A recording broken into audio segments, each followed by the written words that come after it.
Listo. Ahí estamos. Buenos días, buenas tardes y buenas noches. Bienvenidos a Megadiverso, el podcast número 1 de veterinaria en el que siempre estamos buscando platicar con médicos veterinarios especialistas de algún tema. Este podcast es principalmente bajo la idea de que estudiantes de medicina veterinaria como yo puedan escuchar historias de los médicos veterinarios más preparados, cómo le hicieron, darnos cuenta que no solo como estudiantes es terminar la licenciatura y se acabó. Ese es el fin por el cual yo estoy grabando estos episodios, y el día de hoy muy emocionado, muy contento de este episodio, de estar aquí con el médico veterinario Ignacio Barajas López. Doctor, bienvenido al podcast. Muchas gracias por la invitación, Fernando, con el gusto de estar con ustedes. Y pues dando un poquito de contexto, el día de hoy me encuentro grabando un episodio de podcast en el primer curso que se está haciendo, curso taller, que está organizando la Sociedad Mexicana de Ciencias Veterinarias Avanzadas. Entonces, doctor, no sé si puedo dar un poquito de contexto de dónde estamos para arrancar. Claro que sí. Este es el primer evento que organizamos para el gremio veterinario. Ha tenido muy buena respuesta. Tuvimos que limitar el cupo porque había solicitudes.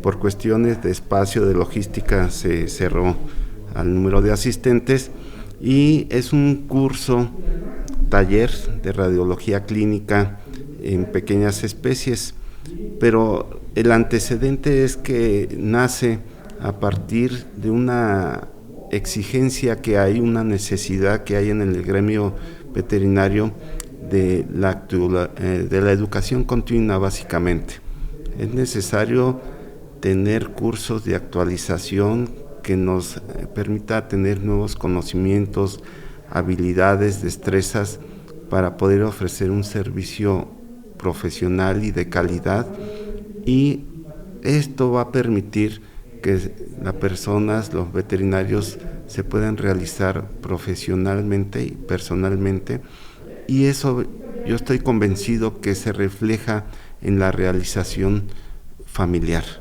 en el bienestar de mi familia. Si yo trabajo bien, voy a tener éxito y se va a reflejar en otros aspectos de mi vida personal.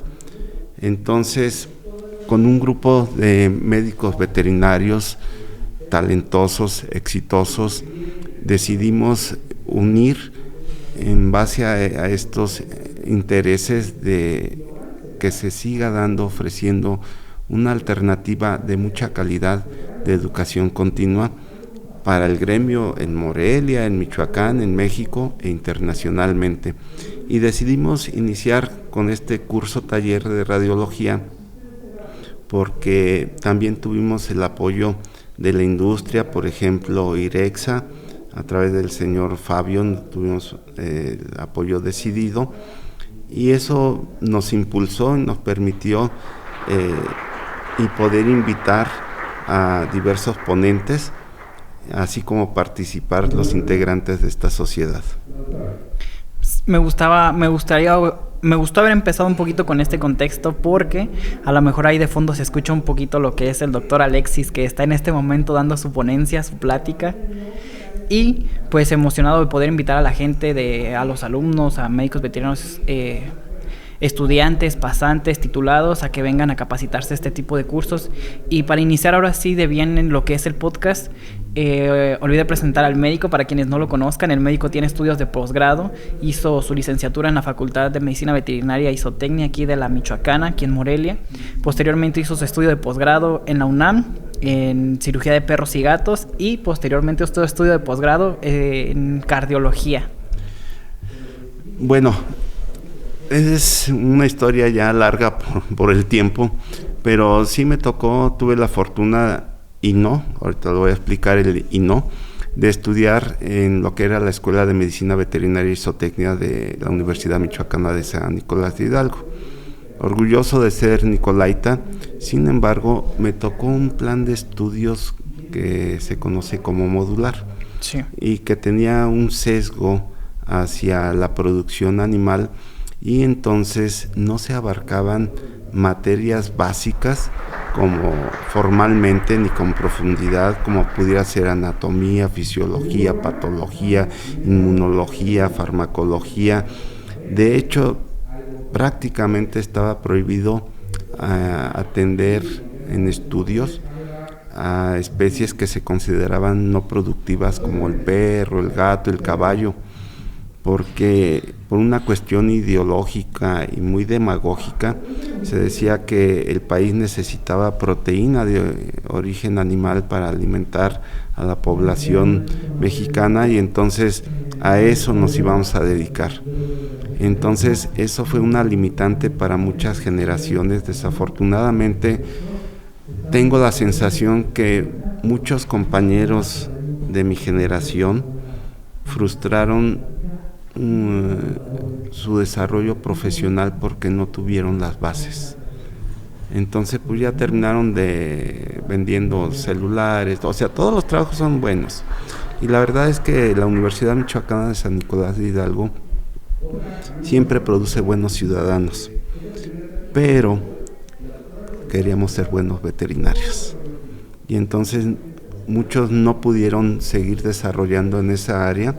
Y cuando platico con ellos dicen es que el modular a lo mejor tuvo un lado positivo. Por ejemplo, el sistema modular te proponía que tú mismo tenías que acercarte al conocimiento. El lado malo es que no era en la facultad. Sí. Sí, entonces no teníamos ¿Usted entró a la facultad con la orientación de quererse dedicar a perros y gatos? Pienso que sí. En el subconsciente algo ya me decía que a mí me gustaba la medicina. En mi familia ha habido varios médicos. Mi papá fue médico cardiólogo y me gustaba. Él hubiera querido que estudiara en medicina humana, pero a mí siempre me gustó la veterinaria y específicamente perros y gatos, quizás porque siempre en la familia tuvimos un perro, un gato, varios perros, varios gatos, y siempre tuve esa convivencia y eso me sensibilizó a su cuidado. Y cuando entro a la carrera, la sorpresa es que, bueno, eso ahí no era. Afortunadamente ha habido muchas personas que, como en la vida, ¿no?, que te influencian positivamente, así como hay personas que a veces sentimos que nos obstruyen, hay muchas personas que te apoyan. Yo recuerdo que siendo estudiante, como en lo que equivaldría al cuarto año, un día un buen amigo, Ignacio Tamayo, me dice, oye, tú que traes una combi, mi papá tenía una combi vieja, pues de las combis de antes, que era más ruido que potencia. Sí. Me dice, oye, ayúdame a llevar a la central camionera una casa de asbesto, porque ya me voy a Acámbaro. Él es originario de Acámbaro. Y pues échame un ride, ¿no? Y yo, sí, ¿cómo no? Pues tú pones la gasolina y a donde usted diga, jefe. Y en el trayecto me dice, ya me voy porque voy a empezar mis estudios, me voy al Hospital Veterinario de Especialidades de la Universidad Nacional Autónoma de México, donde te aceptan como egresado de esta escuela y donde se dedican a la educación en el área de medicina y cirugía en perros y gatos. En ese momento dije, Dios mío, esto es lo que yo he buscado. Y entonces no lo llevé a la central, lo llevé a Acámbaro, sin avisar en mi casa, sin licencia, sin dinero, pero le decía, platícame más, cómo es, cómo hay que ir, a quién hay que preguntar. Yo ahí en ese momento supe que ese era mi futuro, no sé por qué, no sé, en otra vida a lo mejor algo hice que me dijo, no, tienes que irte a ese lugar. Y entonces el resto de la carrera, pues yo estuve muy enfocado a dónde iba. Dije, ocupo la carrera, pero ocupo el papel para terminando, me voy al Hospital Veterinario de la UNAM. Y efectivamente en la carrera conocí a mi compañera de vida, hoy mi esposa, a la doctora Gaby Arnaud, que pues siempre ha habido el equilibrio. ¿En la facultad o allá en la UNAM? No, en la facultad. En la facultad. Yo solamente iba a preguntar qué hubo de tarea y ya tengo 3 nietos. Y dijimos, nos vamos, hacemos una tesis, ahí la hicimos con un muy buen doctor, el doctor Raúl Ortega. Él era, su doctorado era en genética y él atendía pollos, cerdos, vacas, pero metodológicamente y como persona excelente, y decidimos hacer una tesis con él, que salió muy bien. Nos titulamos un viernes y el siguiente lunes estábamos en la UNAM. Perdidos pues en CEU, ¿verdad? Pero en la UNAM. Y un factor importante fue que el doctor Ignacio Tamayo me dijo, allá puedes ir. Y otro factor es que conocí a uno de mis mejores maestros, que es el doctor Jorge Alanís. Él fue egresado de una generación de oro que tuvo esta ahora Facultad de Medicina Veterinaria, que fue el doctor Jorge Alanís, Jesús Paredes y Lalo Betancourt, Eduardo Betancourt, que estudiaron de aquí, fue una generación y se fueron a la UNAM y hicieron excelente papel. Entonces el doctor Jorge Alanís lo pude conocer en persona y me dijo, ven, yo sé que aquí el plan de estudios es malo, pero en todos lados es malo. Sí. Y vas a tener que estudiar una nueva carrera. Entonces, titulándome, nos vamos a la UNAM. Afortunadamente tuvimos el apoyo familiar muy importante y ahí pude conocer otros excelentes maestros o personas que te influyen, te marcan en la vida. Voy a pecar porque no me voy a acordar de todos, pero por ejemplo tuve de maestro al doctor Jesús Paredes, que trabajando era muy estricto, fuera del orden laboral, un buen amigo, era muy vacilador y nos presionaba a los que veníamos de Morelia, porque aquí afortunadamente en la escuela había un maestro que sí se dedicaba a enseñarnos y habilitarnos en temas clínicos. Era casi el único, a lo mejor había otro que también daban temas clínicos o conocían la importancia como de ir más allá de la producción. Exactamente. Y él casi que por sus pantalones nos daba cirugía veterinaria, pero bien dada y con prácticas. Entonces el maestro Manuel Hernández pues es reconocido sí. Nacionalmente, y nos decía el doctor Paredes, tú tuviste de maestro a Manuel Hernández, entonces tú debes de saber. Y uno, ay Dios mío, el primer día que me tocó cirugía no llevaba pijama quirúrgica. Son de las anécdotas. Y yo también, bueno, apenas en el pasado congreso de cirugía escuché, igual que el doctor Manuel fue el que hizo los quirófanos, ¿no? De posta. Fue el que mucha mano metió. Pero como para no que se solamente aquí en Morelia, fue a nivel nacional en un programa. Él trabajó con el entonces presidente Luis Echeverría Álvarez, y él viajaba junto con un equipo de personas en aviones de la Fuerza Aérea, iban a cada estado y se entrevistaban con el gobernador y le decían, ¿quieres tener una escuela de medicina veterinaria? Tú pones el terreno y nosotros te ponemos la infraestructura. Y entonces se construyó una serie de escuelas con posta zootécnica en todo el país, que por cierto la gran mayoría han fracasado, si no es que técnicamente por falta de rentabilidad todas. Es un problema sí. estructural administrativo. Pero bueno, el maestro Manuel Hernández impulsó mucho la medicina veterinaria a nivel nacional, y muchas de estas escuelas se hicieron el plan de estudios modulares, ya la mayoría han cambiado a otras alternativas, alguna de seguir modular o mixta, pero es parte de la historia. Entonces él fue maestro fundador de la Escuela de Medicina Veterinaria y también de la construcción de las instalaciones de la posta zootécnica, y después él fue el único baluarte que tuvimos que en serio enseñaba cirugía veterinaria en Morelia.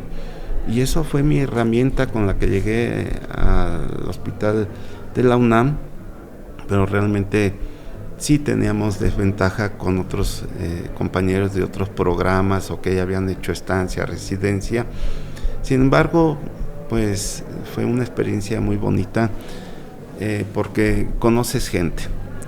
Conocí compañeros, diferentes formaciones, algunos que venían del extranjero, de Colombia, de Ecuador y de la República Mexicana, compañeros de Ciudad Juárez, de casi toda la República, ¿no? Y fíjese que a mí me parece muy curiosa su historia porque siento que es algo que todavía pasa, o siento que el sentimiento sigue por ahí muy similar, porque igual yo entré a la carrera pensando en que yo me quedé de cara a perros y gatos. Es más, yo no contemplaba gatos, simplemente yo decía, quiero perros, que yo antes trabajaba en estética canina y lo mío era la estética, sí. Y yo los perros ya sabía mucho su lenguaje corporal, me entendía mucho con ellos y dije, yo quiero perros y gatos.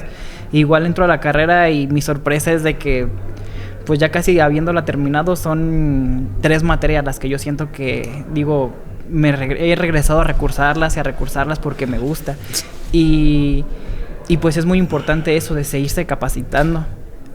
Esta profesión tiene un dato interesantísimo, es de que es muy amplia. Sí. Porque es medicina y es veterinaria, pero en todas las especies domésticas, inclusive animales silvestres y exóticos. Pues efectivamente es muy amplia, entonces 5 años no alcanza para profundizar. Tanto. Y esto es un problema a nivel nacional. Y es muy interesante que en otros países, en la mayoría de las partes del mundo, solamente son escuelas de medicina veterinaria. Sí, sí. Y México, a alguien se le ocurrió zootecnia, porque pues tiene que ver la producción con los animales y para eficientar recursos. Y entonces se registra así la carrera, la profesión. Después este médico va a España y algún purista del lenguaje le dice, oye, pero la palabra zootecnista no está bien empleada, porque zootecnista es como hablar basquetbolista, futbolista. Debió haber sido el término zootécnico porque estás apegado a la tecnología y la ciencia. Sí. Inclusive después trata de quitarles lo de zootecnia, pero ya no pudo. Y muchos planes de estudio en América Latina son copiados de México. Entonces, donde vean que es un médico veterinario y zootecnista, es que salió de aquí la idea. Sí. Para bien o para mal. La realidad es que actualmente, con los cambios que hay en la sociedad, de que las mascotas tienen más importancia, de que es donde está habiendo más crecimiento en la profesión, debería de ser una carrera o tener ramas terminales en las escuelas y facultades orientadas a la medicina veterinaria, ¿sí? Y la realidad es que salimos sabiendo de muchas cosas, pero de nada en profundidad. De ahí es la importancia de que uno sea iluminado o que tengas la convicción de decir, a mí me gusta esto. Sí, a mí me gustan producir vacas, producir leche, producir carne, y te haga bueno. Desafortunadamente no hay tantas opciones. Estamos muy limitados en ese sentido, pero no es la excusa. O sea, si en la escuela no te lo enseñaron o no lo aprendiste, es responsabilidad personal. Y tienes la opción de seguir en educación continua, que es asistiendo a cursos, congresos, talleres, estudiando por tu cuenta, asistir como voluntario con un médico veterinario, lo que antes era cargarle el maletín, o buscar realizar estudios de posgrado. Yo tuve la fortuna de llegar a la UNAM, tuve la fortuna de ser aceptado, de tener el apoyo familiar, entonces la beca era familiar y nada más. ¿Cuál diría que fue el reto más grande de aventarse eso dice a la ciudad en pareja? El reto fue no perder el objetivo. O sea, íbamos a realizar estudios hasta donde pudiéramos y lo cumplimos. terminé la especialidad, la doctora trabajó un tiempo en la Ciudad de México y luego nos regresamos a Morelia a seguir con los planes familiares, a hacer familia, pero empezar un negocio y empezar a ofrecer un servicio diferente en medicina veterinaria. Antes era la vieja escuela de la farmacia que atendían en mostrador. Tengo muy presente y con mucho cariño porque era yo vecino del negocio del doctor Manuel Gutiérrez en la calle Morelos Sur, pero pues así era, ¿no? ¿Qué tiene? Entonces era el tratamiento para la tos, el tratamiento para el vómito, y mañana ven por más. Y a lo mejor hasta es un modelo de negocio exitoso. Sí. Pero ahí también conocí, por ejemplo, al doctor Pintor, muy buena persona, excelente persona, muy buen maestro, pero tenían esa vieja escuela, ¿no? Porque ya estando en la UNAM, pues conoces que hay libros en inglés, hay artículos. Yo me la vivía como ratoncito en la biblioteca de la UNAM, que tenían revistas de todo el mundo y podía fotocopiar, y era estar ahí buscándole, escarbándole temas, artículos, y después traducirlos y leerlos. Y esa fue mi formación, estar en la UNAM y en la biblioteca. Y también, por supuesto, que hubo maestros que nos influyeron mucho, con mucho cariño, aparte de Chucho Paredes. Recuerdo al doctor Gabriel Ignacio Ramírez, éramos tocayos, somos tocayos, pero él me decía, no digas que me llamo Ignacio, no le gusta ese nombre. Digo, oye, yo soy de Netzahualcóyotl y estoy muy orgulloso, pero bueno. Él era muy exigente, muy estricto, se pasaba. Igual que Chucho Paredes, pero pues así son los cirujanos en Luego quirófano. así se aprende. No hay otra forma, blandito no hay. Y excelente maestro y amigo Carlos Santos Coy, su esposa Lourdes. En radiología, en imagenología, había un equipo de médicos muy fuerte que fueron pioneros en México y en América Latina, ¿sí? También ahí tuve el gusto, el honor de conocer al maestro y excelente persona Isidro Castro Mendoza, que fue de los que han revolucionado la cirugía en México, y en particular en la ortopedia. Y bueno, ¿Cuál fue la materia que más disfrutó en la UNAM? Así que recuerde como con más cariño, que diga, esa me gustaría inclusive hasta volver a repetirla. Fíjate que lo que más disfruto fue a los compañeros.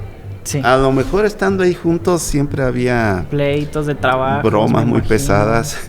El doctor Carlos Rodríguez, que actualmente trabaja en la Universidad Autónoma de Ciudad Juárez, era bromista de esos pesadones. ¿A quién le hizo la broma más pesada? Ay, no la puedo contar, no estoy autorizado, bueno, porque no sé si ha sanado. Imagínate que vivía con varios compañeros. Ajá. Entonces, pues era muy cansado. Son tiempos de hambre, sueño. A ver, cuéntenos una anécdota así sin nombres. Te voy a contar esa, de que vivían juntos en un departamento y tenían que tomar el metro, transbordar, pero entonces teníamos clases a las 7 de la mañana, te tienes que levantar a las 5 para bañarte, a las 6 salir corriendo para entrar al metro y llegar a clases, porque eran muy estrictos los maestros. Si no llegabas puntuales, no entrabas. Y entonces, pues normalmente se tenían que levantar muy temprano para irse al hospital, a clases o a las actividades. Y entonces un día un compañero se duerme temprano. Y estos maldosos, junto con el doctor Ivankovici, le adelantan el reloj. Para que se levante más temprano. Y se le suena, ellos se hacen los dormidos, están mordiéndose en la boca para no reírse. Suena el despertador y este compañero, pues, como era diario, cansado, como que no duermes bien, pues se levanta y se mete a bañar. Era muy de madrugada. Se llevaban bonito, finos.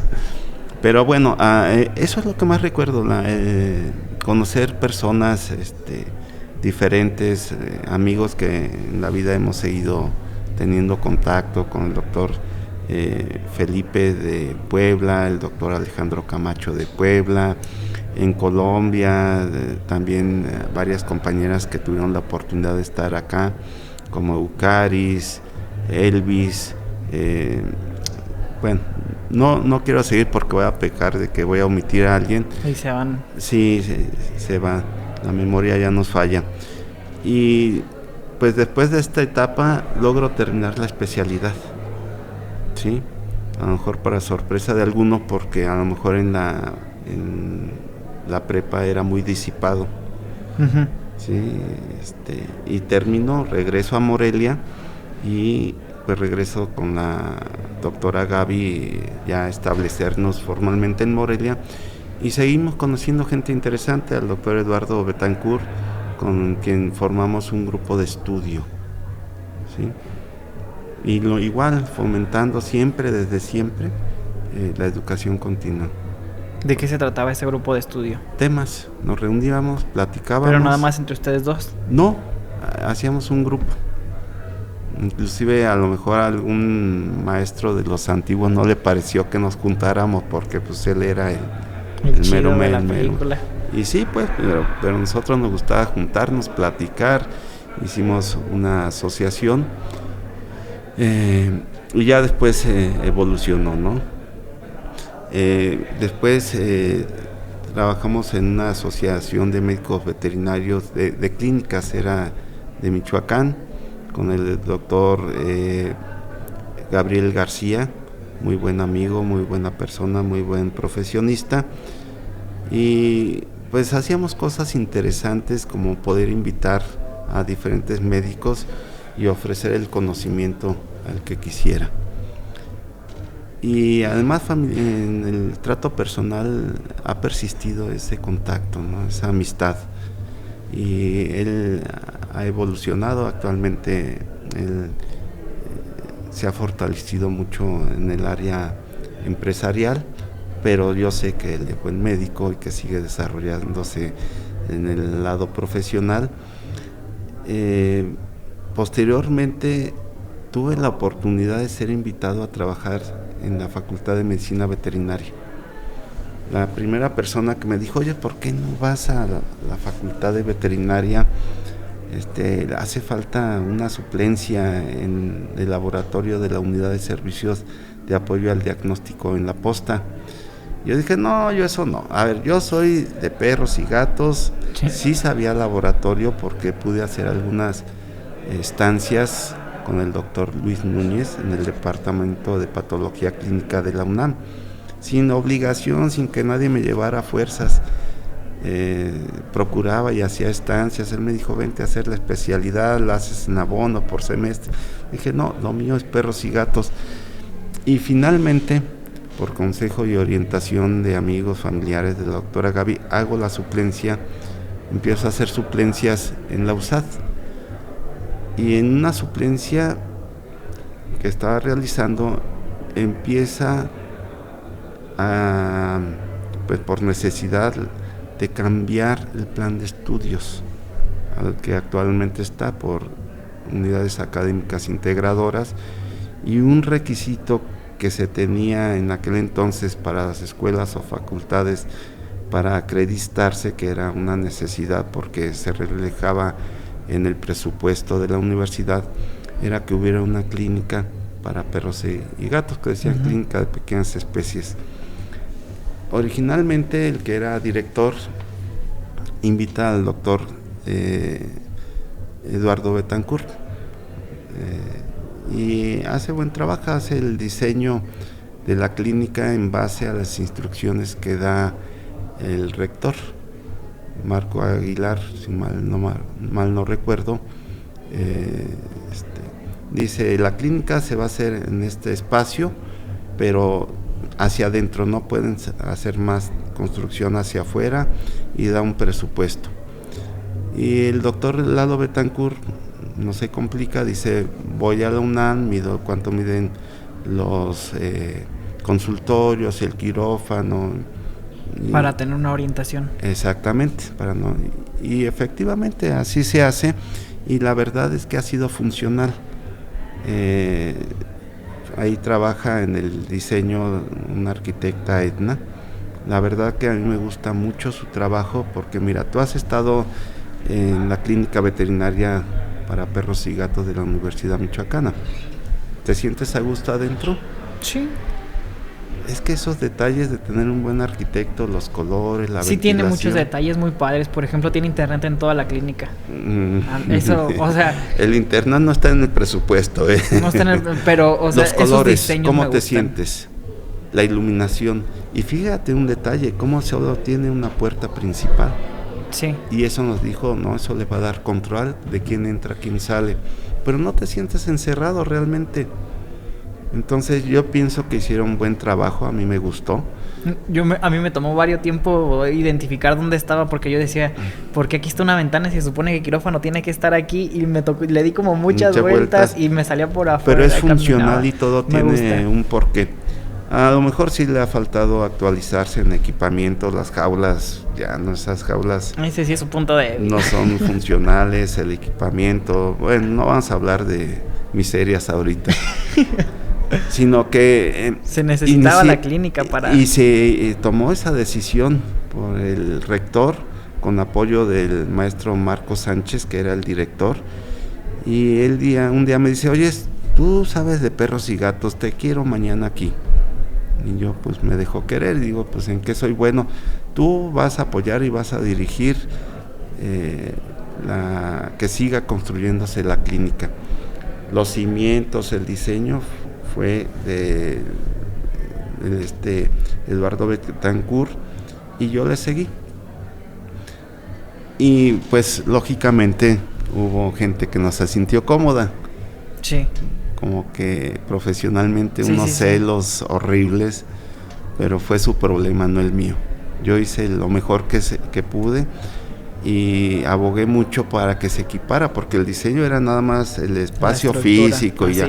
A la pura pared. Pero pues ocupamos instrumental, fármacos, esto, lo otro. Y que luego lo de veterinaria está carísimo. Sí, y también dije, pues necesitamos que haya más de un solo académico. Y el doctor Marco Sánchez me preguntó, ¿y a quién propones?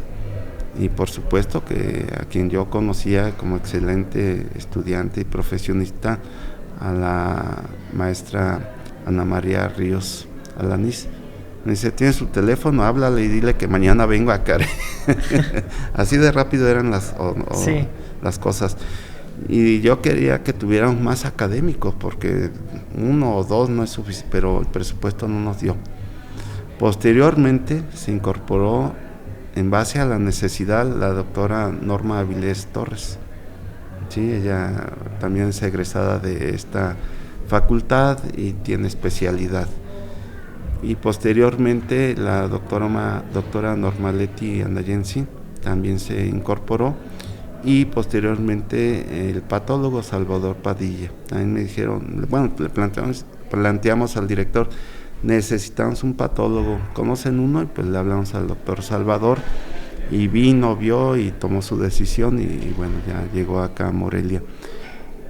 Y esa fue una etapa muy interesante, porque iniciar un proyecto es bueno. Es muy padre. Cómo establecer la organización, cumplir con los horarios administrativos, tener un administrador, cómo funcionar, cómo cobrar. Y bueno, no es fácil en las instituciones, porque las cuestiones sindicales, legales, son muy fuertes, ¿no? Que deben de trabajar tantas horas, que el sábado y domingo no, y si trabajas, pues ¿quién te paga? Pues nadie.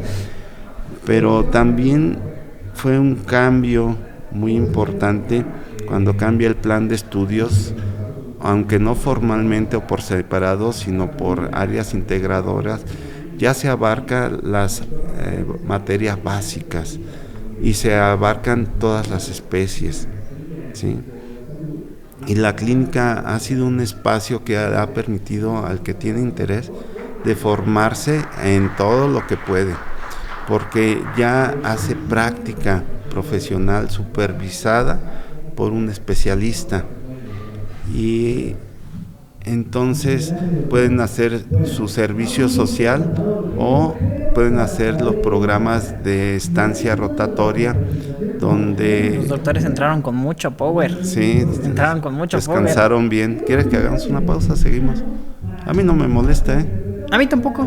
Bueno, más bien acercarse un poquito más al micrófono. Mejor lo acercamos a nosotros. Es que la mesa también está chuequita y como que hace que se corra. No, pero bueno, me acerco, no hay problema, ¿eh? Bueno. Porque a ver, si lo suelta se va a venir por acá. Ya me acerco. Bueno, entonces iniciamos con 2 programas, uno de servicio social y otro de estancias para ya egresados. Y fue muy bueno, ha tenido etapas muy buenas la clínica. Sin embargo, pues le ha faltado que se tenga la visión desde las autoridades superiores de que es una oportunidad tanto financiera como educativa. Sí, aparte yo por lo que entré a la clínica fue porque yo sí la miré con mucha admiración en su momento, porque yo estuve un tiempo en Cocán. Ajá. Y yo conocí ahí al doctor Noé, al doctor Maciel, y quedé impresionado con lo que ellos sabían, con lo que me enseñaron. Yo me quedé muchas guardias con el doctor Noé, que también yo lo invité al podcast, hicimos un episodio muy padre y me ayudó mucho, y de repente fue como que un día viendo fotos de la facultad, salieron ahí ellos como que en fotos de generaciones, y así empecé a ver a varios doctores, al doctor Alexis también, una vez entré a una ponencia y pues me dejó impresionadísimo hablando de anestesia. Sí, bueno, pero también ellos han sido estudiantes sobresalientes. ¿Por qué? Porque tienen el gusto, las ganas. Sí. Sí, o sea, no es nada más que entraron a la clínica, sino porque ellos desearon, entraron y han sido excelentes médicos, porque de ellos ha salido también la iniciativa, ¿no? Sí, para mí lo que fue mucha sorpresa fue, por ejemplo, yo los conocía a todos por separado. O sea, yo en mi mente jamás pensé que hasta se llegaran a conocer, o no sé. Entonces fue como de que el primero que conocí fue el doctor Noé, y yo era como, no, el doctor Noé, sabe, es muy bueno. Y después al doctor Maciel. Y es muy bueno, es muy bueno. Maciel igual. Es una biblioteca andando, y el doctor Alexis, sí, muy talentoso. Pues, ahí lo escucharon tal vez de fondo en el podcast, dando su plática. Sí, además de que él está especializado en anestesia, pero también hace cirugía. Sí. Y también hace clínica, y es director administrativo en su negocio, o sea, una persona exitosa. Y es que lo que uno pasa, que como estudiantes empieza a conocer ese tipo de médicos, y de repente como que topárselos en una foto de la clínica y decir, no, yo quiero aplicar ahí, como que te da mucha emoción de querer entrar. Bueno, yo tengo las fotos prohibidas de la clínica también, y no es nada perverso, sino que en alguna ocasión, cuando todavía no teníamos contrato definitivo, en un cumpleaños empezó la guerra con pastel, con agua, con anilina. Sí, me contaron hace poquito. Terrible esa vez, porque de plano tuvimos que cerrar la clínica porque los muchachos estaban muy alegres.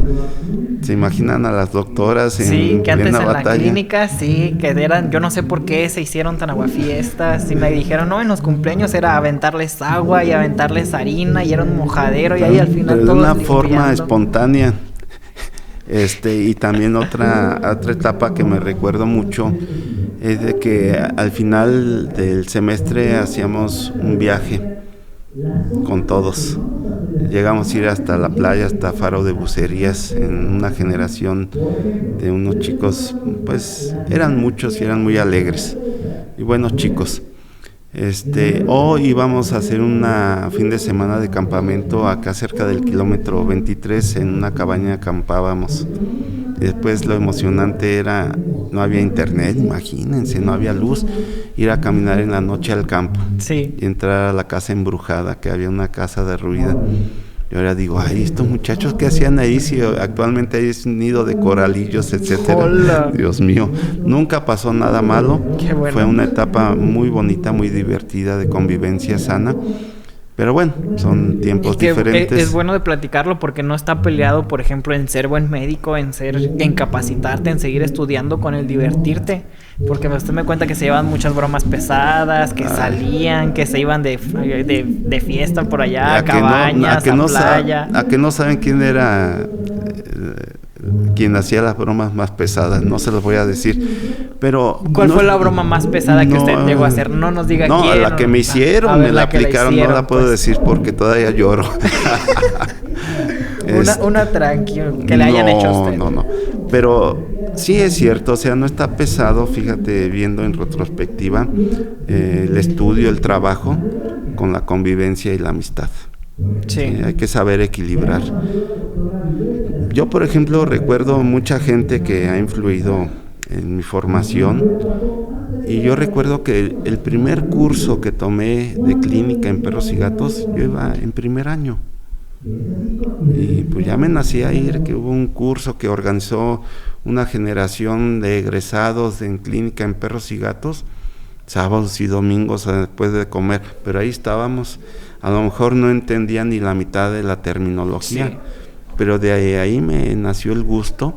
Después iba a la UNAM, viajaba de noche en el mejor servicio de autobuses, que era el 3 estrellas, yo creo, y llegaba muy destartalado, y después a la UNAM, a las pláticas, a aguantar.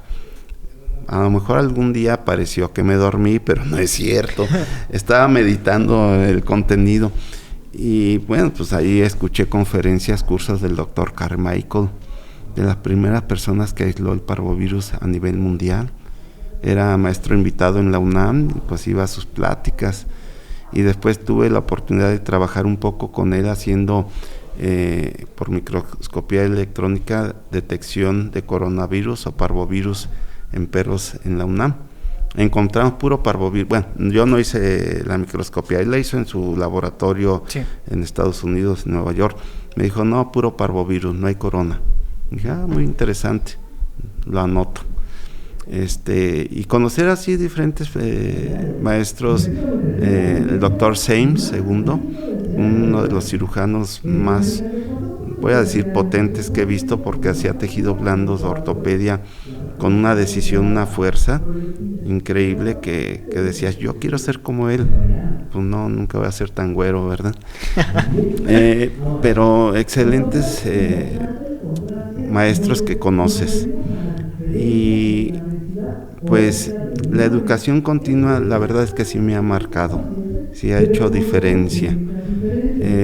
Actualmente, pues aquí en Morelia tenemos el Congreso Veterinario de Cirugía desde hace 2 años, y pues han sido bonitas las experiencias. Me invitaron a trabajar, a participar apoyando lo que es la presentación de trabajos libres, organizar, seleccionar y presentar, y ha sido una bonita experiencia, y además es algo muy conveniente para el gremio que sea ese congreso aquí en Morelia, y para la ciudad. ¿Cuál es el logro profesional del cual más se siente orgulloso usted? Ha sido a lo mejor ver a mis pacientes recuperados sin complicaciones, y el peor ha sido cuando se complica, pero pues así es la medicina, En general no siempre son éxitos, no todos son fracasos, pero hay casos que los riesgos son altos.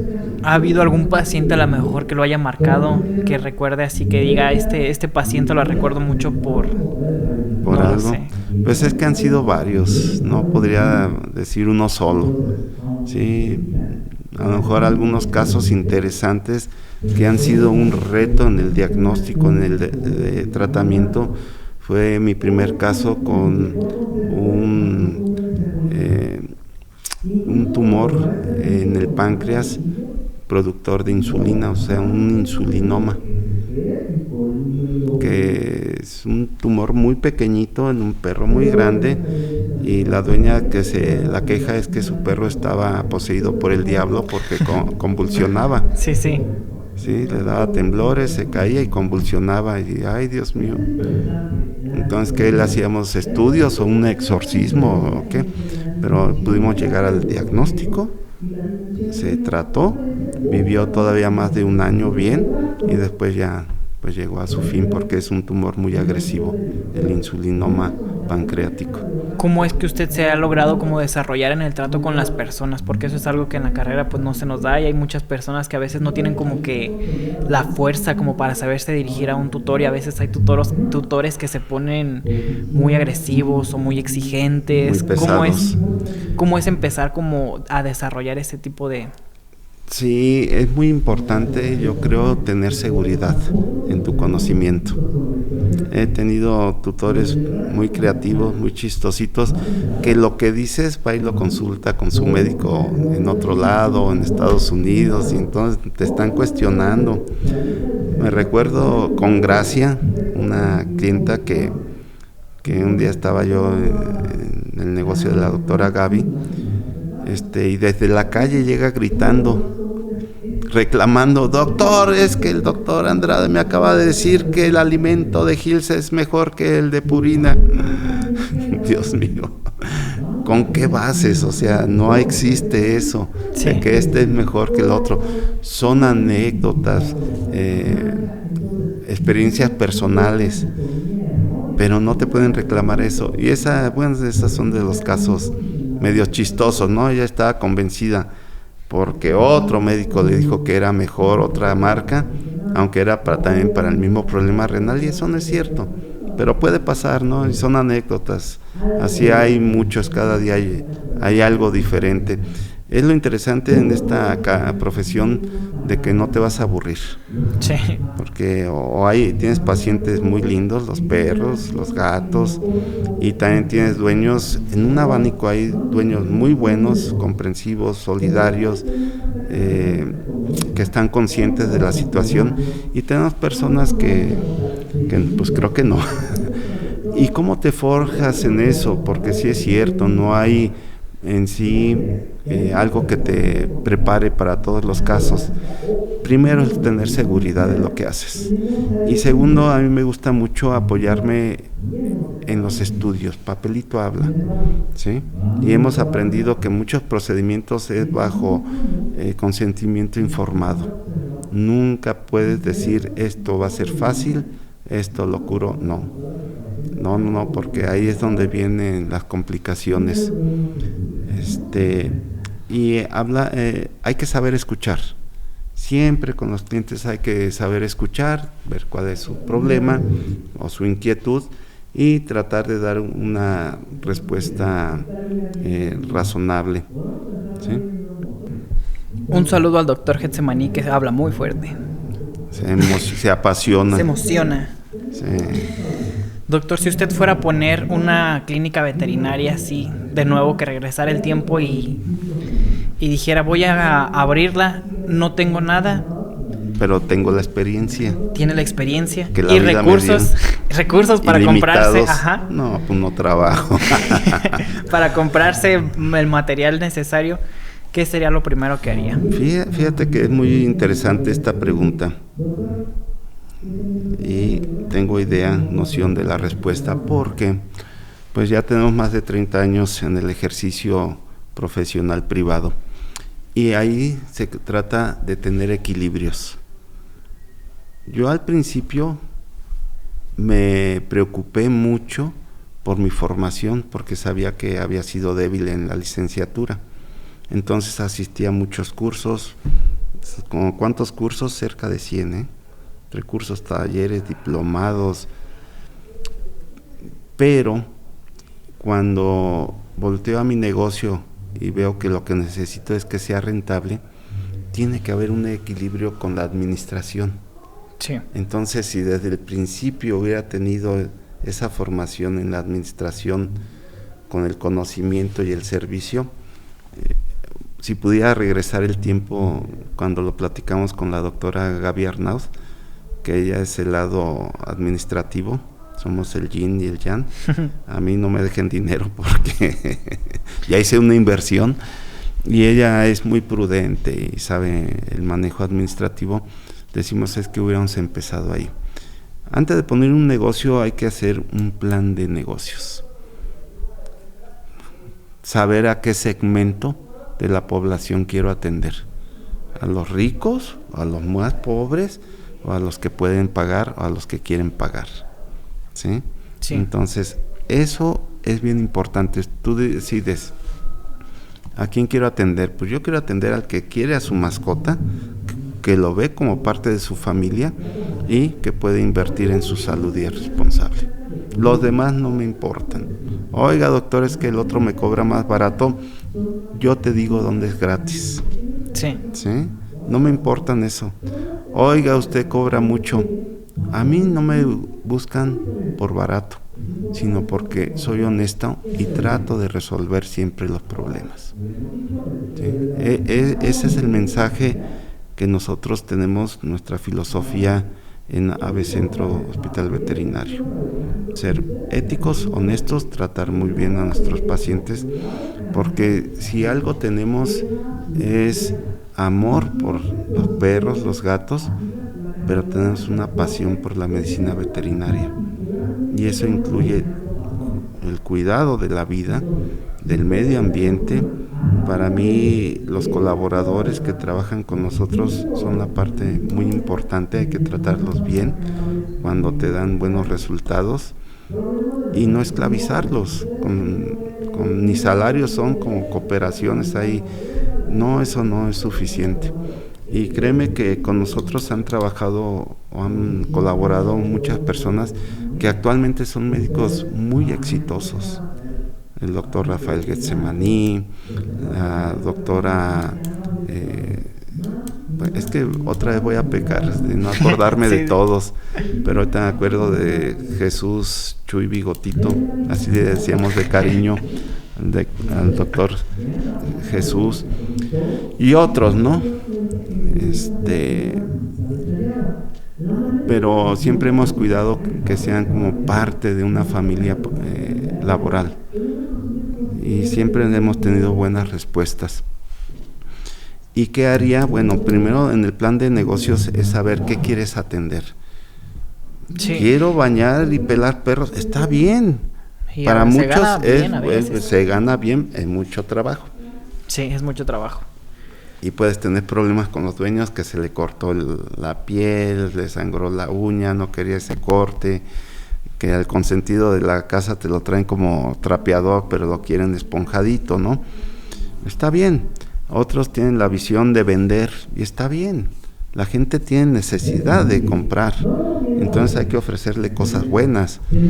Hay otros que nos gusta la medicina, hay otros que tenemos fascinación por la cirugía, pero hay que hacer las cosas bien, y todo con una base de administración. Saber dónde poner tu negocio, la ubicación, qué servicios ofrecer, qué horarios, qué personal.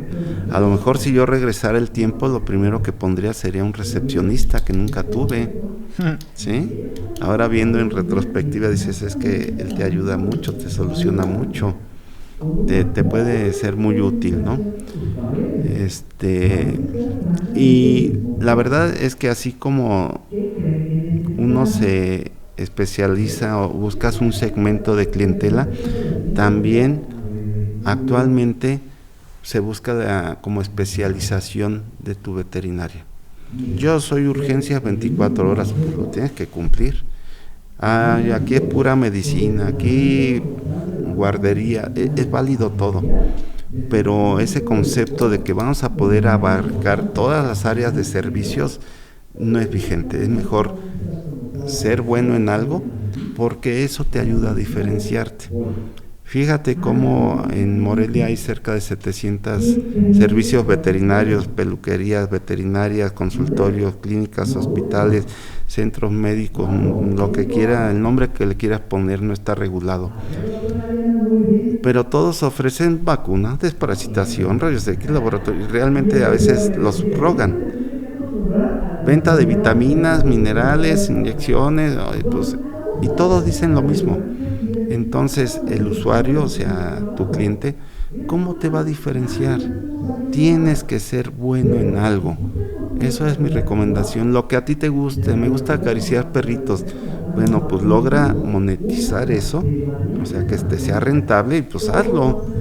o bañar perros, o pasear perros, o ser entrenador, que esas son prácticas no estrictamente profesionales, ni ser peluquero, Sí. ni bañador, ni paseador, ni entrenador, porque no se requiere cédula profesional. En cuanto pisas el terreno médico de diagnóstico, pronóstico, tratamiento, debe ser es un requisito tener cédula profesional. Y en producción animal, que también es parte de la carrera, no es exclusiva de la medicina veterinaria y zootecnia, porque hay licenciados en producción animal, técnicos o tecnistas, licenciados Agrónomos. y se entrelaza y está bien, pero la única carrera que legalmente está permitido hacer clínica, medicina, cirugía, es en la medicina veterinaria. Sí es muy cierto lo que usted dice de primero tener una administración, porque yo estudié un año de ingeniería civil y ese año me metí yo de estética canina. Y empecé yo a trabajar, así cobraba súper barato, de que 80 pesos, baño y corte. Y era un problema y atendía muchos perros al día y era un cansancio enorme. Y de vez en cuando problemas con los dueños. Sí, problemas con... voy por la cargador, no tengo cargando mi computadora. Pues un receso como... Ay.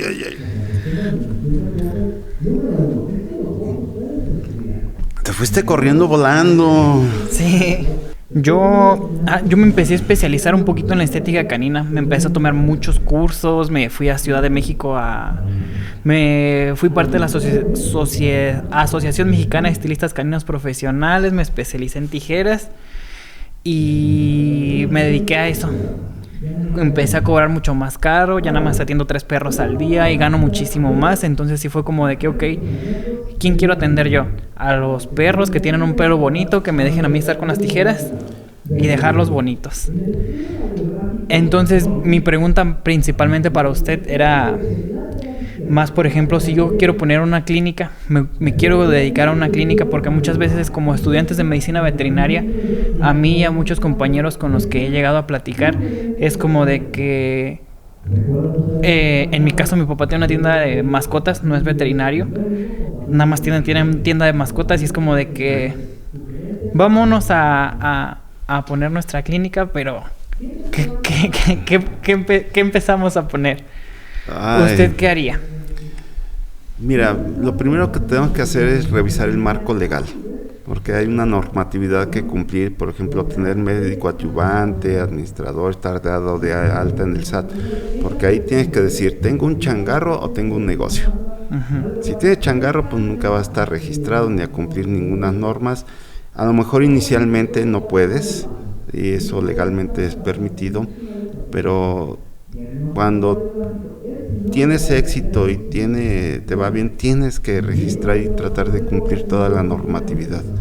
La verdad es que en México estamos no tan desarrollados en ese sentido, porque muchos negocios no tienen esa normatividad, pero nadie se las pide.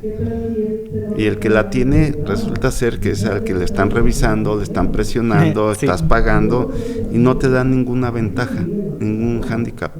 Entonces, a lo mejor eso vale la pena valorarlo, si inicialmente inicio con toda la normatividad o poco a poco. 2, tener muy fuerte, muy clara la cuestión administrativa, porque ahí decides, por ejemplo, cuánto es lo justo cobrar, cuánto vale tu trabajo, y nadie te puede decir, no, tú debes de cobrar tanto, y tú puedes cobrar lo que quieras, que equivale al trabajo que haces. Y a veces no es el trabajo físico, sino lo que sabes. Eso es lo más valioso y que no se puede transmitir. El conocimiento no se puede transmitir por un tubo, ¿no? Pues lo tiene que otra persona generar, desarrollar la experiencia. Y pensaría desde la ubicación, si hay estacionamiento o no, qué espacio necesito, y qué servicio voy a poder dar. Si soy 24 horas es muy esclavizante, entonces tienes que hacer un equipo de trabajo que se pueda rolar el personal pero que siga funcionando como si tú estuvieras ahí. Cuando suceda eso es que ya tuviste éxito, ¿sí? No sobreestoquearse, o sea, no comprar mucho porque la promoción 10+1 Sí. y me permitió ir al congreso, porque al rato se te caduca el producto. Eso no es una práctica sana. Y bueno, muy importante cuidar la calidad de tus servicios, porque a final de cuentas, con el tiempo lo que vale es tu prestigio, y es lo que te va a recomendar y te va a reconocer el gremio, que es difícil, pero sobre todo la sociedad, las personas. Eso a la larga yo creo que vale la pena cuidarlo, ser honorable siempre. ¿Cómo es para usted empezar a capacitar alumnos, muchachos así que van empezando, que a veces no sabemos nada, estamos ahí, que hacemos, que le hacemos, que sabemos y ni sabemos nada? Porque pues usted ayuda mucho a preparar a compañeros, a irse a pláticas, a ponencias. Fíjate que la realidad es que todos iniciamos sin saber, y a lo mejor la impronta que tuve de mis primeros maestros era quererte ayudar. A lo mejor en aquellos tiempos no eran tan suavecitos como ahora. Allá entonces sí se usaba el bullying, misóginos, homofóbico, etcétera, pero casi de aventar el borrador, ¿no? El gis. Pero era en su tiempo, ¿no? Ahora sí. Yo entiendo que no es así. Pero a mí me ha sido muy satisfactorio profesionalmente ver cómo evolucionan. Cómo llega un muchacho que tiene la ganas de saber algo, de aprender, de ser, y cómo trabajando junto a ti lo ves que va creciendo y te supera, y eso es muy satisfactorio. Por ejemplo, tuve de alumna y asesor de trabajo de titulación a la doctora Angelina Gutiérrez, y actualmente ella es de los mejores oncólogos en el país y en América Latina, y salió de estas mismas instalaciones medias deterioradas que tenemos y todos los limitantes, pero nuevamente el factor personal es lo que te va a llevar a otros lugares.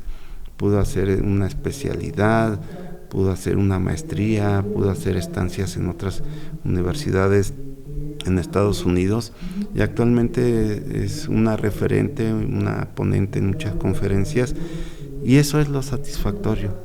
Ver al doctor Luis Enrique Ortuño, que también salió de la clínica, fui su asesor de tesis, se fue a la UNAM, hizo especialidad, maestría, y actualmente tiene su doctorado, y él está formando a otras personas, y él actualmente es mi maestro.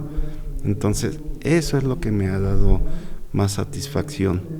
Y así ver muchos médicos cómo han crecido y cómo han hallado un lugar en el gremio y en la sociedad, gente de bien, pues la verdad que eso es muy bueno, y es lo que nos ha gustado mucho cuando aceptamos chicos que trabajan en lo privado con nosotros, con la doctora Gaby, o en la clínica veterinaria de la Universidad Michoacana. Y pues con todo este trabajo que usted hace de su clínica privada, de ayudar a alumnos, de estar en la clínica de la facultad, quería llegar como a que nos platicara un poquito cómo fue lo del premio Chepe, que dando un poquito de contexto a la audiencia, hace el año pasado fue el Congreso Veterinario de Cirugía, y ahí anduvimos grabando, dándonos a conocer un poquito en lo que es todo esto de redes sociales. Y pues ahí, de hecho, ahí le grabamos una pequeña entrevista una vez que le entregaron su premio, le aplaudimos. ¿Y cómo Muchas fue gracias para usted ganar eso? ¿Cómo se sintió? Primero, es un reconocimiento para mí inesperado. Parecía marido engañado, fue el último en enterarme. Sí, porque de hecho cuando dicen el ganador, yo estaba grabando, dije, ¿quién va a ser? Uno de mis maestros, ya, y dicen, yo, caray. Y pues la verdad es que mi vida académica o profesional no ha sido para buscar un premio, ganar algo. Pues lo haces porque te gusta, porque lo disfrutas, y cuando dejas de disfrutar, pues ya es momento de dedicarte a otro proyecto.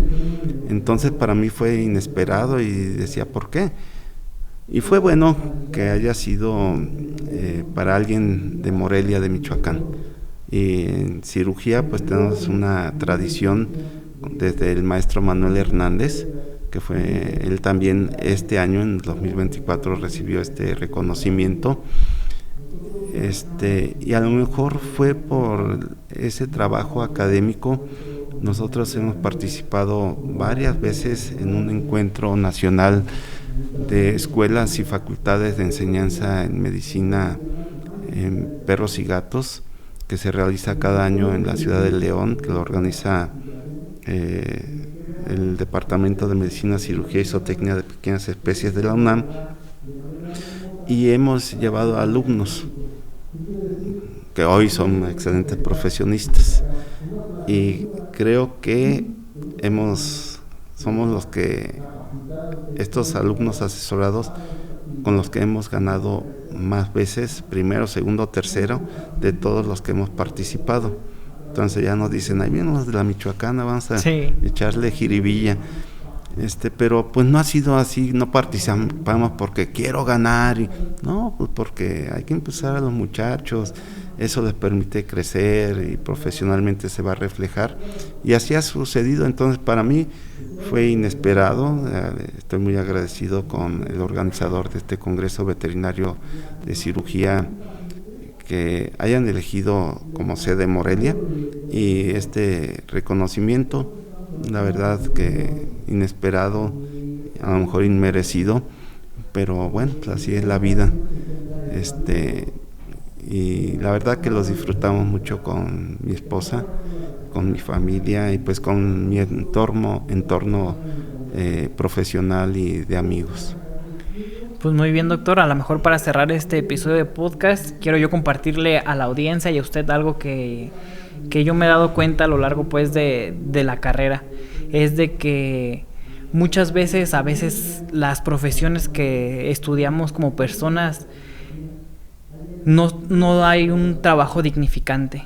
Por ejemplo, no sé, administración de empresas, que es que no quiero despreciar la carrera, menospreciarla, pero a veces no se siente como un fruto de tu trabajo, porque estás a veces atrás de una computadora haciendo tablas de Excel y solo ves números y números y escribes y no te da esa sensación como te la da la carrera de medicina veterinaria, que ves un paciente que te llega en las peores condiciones, caquéxico, con diarrea, con vómito, con sangre, y tú en base a tus conocimientos vas curándolo, se mejora y sale ya más gordito, moviendo la cola, feliz. Y eso es algo que como seres humanos a veces no todos tienen la bendición, por decirlo así, que tiene esta carrera. Sí, pero fíjate que yo creo que todas las profesiones son difíciles. ¿Cuál es fácil? Ninguna. Hasta nacer rico no es fácil. Pero yo creo que no nos debemos de desesperar. El éxito no es el dinero nada más, ni las riquezas. El éxito es estar bien, estar en equilibrio en lo familiar, en lo personal y en lo profesional. Y el éxito profesional requiere trabajo, requiere dedicación, perseverancia, pero hay que tener paciencia. Entonces, joven veterinario, no te desesperes, ponle mucha pasión a lo que hagas y trata de hacerlo cada día mejor. No te compares con los demás. Tu punto de medida eres tú mismo, para que cada día hagas las cosas mejor. Igual en lo personal, ¿cómo puedo tener buen impacto en mi familia, en mi entorno, tratando cada día de ser mejor? Pues muy bien, doctor, gracias por ser mi invitado el día de hoy. A menos que quiera usted dar otro mensaje de parte de la sociedad, vengan, capacítense. Yo creo que es eso, el que quiere no ocupa andarlo arreando, el interés tiene pies, y al contrario, pues yo te quiero también agradecer por esta invitación y por todo el apoyo que nos has dado para estos eventos. Muchas gracias. Síganme en mis redes sociales, estoy en absolutamente todos lados. Si nos escuchaste en Spotify. Aquí va a ser el evento, pero es hasta ahorita las recogemos, 5. sí. No, es hasta sí, hasta las 6. Ok. Ok. Síganme en mis redes sociales, Instagram, TikTok, Facebook. Denle like, ayúdenos a compartir estos episodios para que podamos llegar a más invitados, más podcasts. Muchas gracias. Gracias. Te voy a conseguir una doctora para que entre, ¿no?